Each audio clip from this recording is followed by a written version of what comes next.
a multa de 40%. Então, o que vai ser base é o que a lei determina. O depósito, mais juros e atualização monetária. Esse valor vai ser um adicional para o trabalhador, quando sacar, ter parte do o que o dinheiro dele rendeu. A terceira demanda, a gente pede que 50% da multa por recolhimento em atraso vá para o trabalhador. Vamos explicar isso.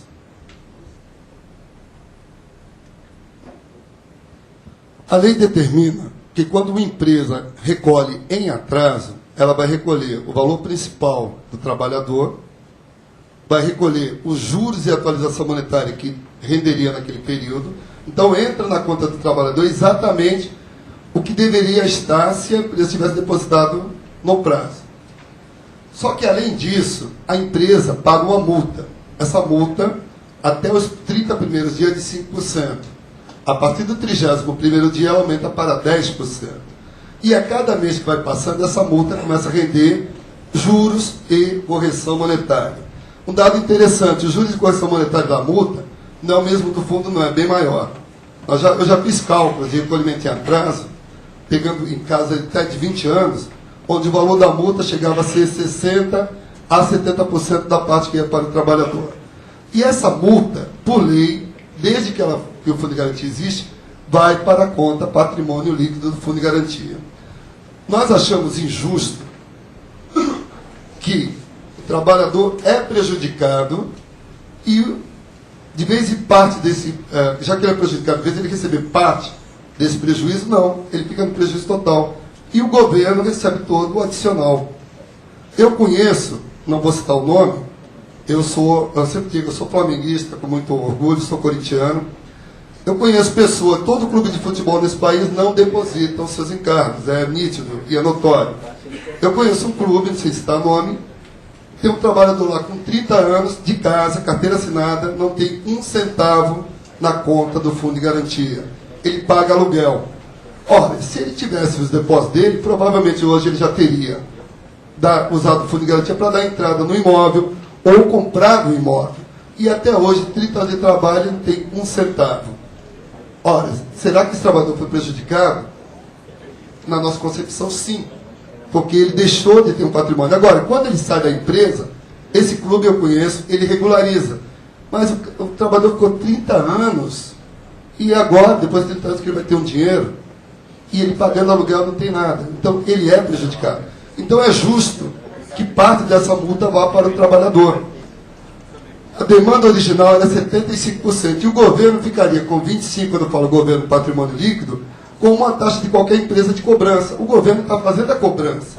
Então ele faz a cobrança e recebe 100% da multa. É muito leonino esse processo.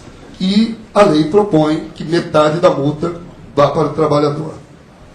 Para terem uma referência, esses dados são contábeis. De 2001 a 2008, a Caixa Econômica recebeu somente em multa por recolhimento em atraso 2,3 bilhões de reais. Nesse momento, se vocês pegarem o balanço da Caixa, está lá contabilizado entre ações administrativas, empresas que estão hoje na dívida ativa da União, tem um total de 13 bilhões a ser recebido de fundo de garantia não depositado. A nossa estimativa é que se, um exemplo, daqui a uns 3 anos, 13 bilhões forem recebidos, só em multa vai render 4, fora os 13, que é do trabalhador, só em multa nós teremos 4 bilhões. Se essa lei já tivesse sido sancionada, pelo menos 2 bilhões vai ser para o bolso do trabalhador prejudicado. Diminuir de 3 para 1 ano o saque de contas inativas. A lei do Fundo de Garantia, entre várias opções de saque, uma delas é que quando a pessoa pede demissão, então ele não pode sacar o seu fundo de garantia referente àquela empresa. Se ele ficar 3 anos fora do regime do fundo de garantia, o que é fora do regime? Ele de repente vai ser estatutário, abrir uma empresa, vai ser um autônomo, e ele não tem mais depósito no fundo de garantia.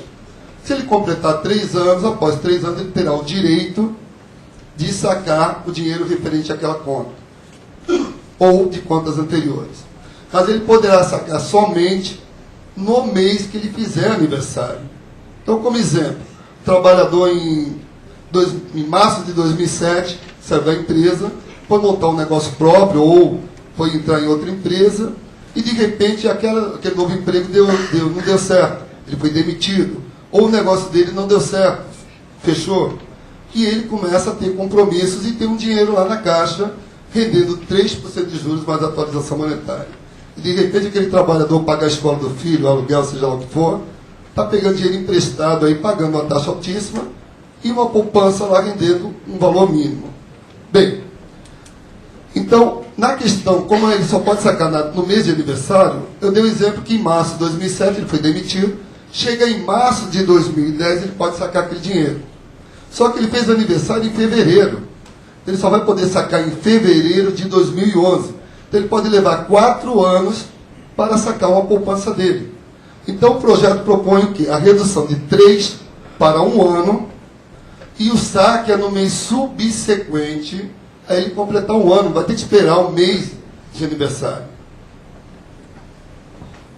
O último item que foi aprovado nesse projeto é o trabalhador ter a liberdade, o livre-arbítrio de poder investir até 5%, o que equivale a 1/20 do saldo no fundo de garantia, em ações. Nós tivemos em 2000 a opção do trabalhador investir até 50% do saldo dele na compra de ações da Petrobras e em 2002 da Vale do Rio Doce.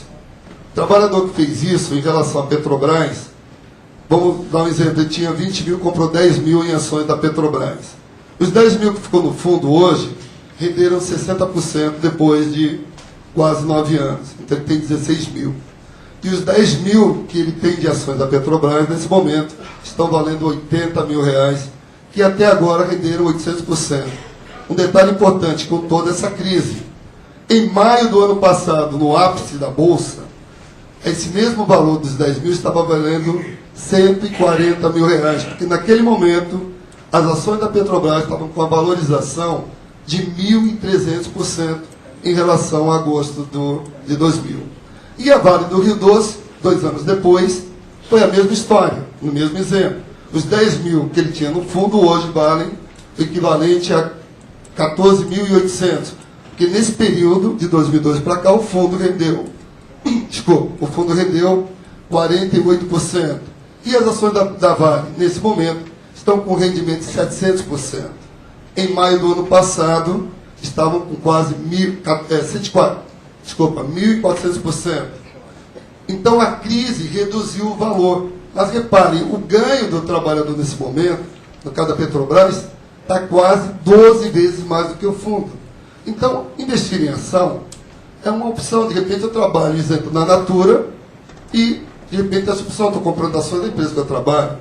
E nós estamos falando em investir em empresas que têm um histórico de produção, de investir em trabalho e renda, e não especular papel. Então, a Bolsa estaria criando uma carteira de empresas que têm um histórico de rendimento. E a empresa poderia captar recursos para investir, sim, em geração de trabalho e renda. Bem, isso é o que está lá. Bom, o projeto de lei do Senado, 193/2008, nós vamos ter o professor Samuel detalhando. O senador Tasso, em maio de 2008, ele, com essa demanda que já estava na Câmara, ele entrou com um projeto de lei no Senado, que ele pede somente, ele propõe a troca da TR pelo IPCA. Então isso vai ter um detalhamento maior pelo professor Samuel. O projeto de lei 301/2008, do senador César Borges, entrou em agosto do ano passado no Senado, e ele propõe que 50% do lucro líquido seja distribuído para o trabalhador, proporcional ao saldo na conta. Se nós lembrarmos do projeto de lei 4566, a demanda original foi 50%, mas foi aprovado 30%.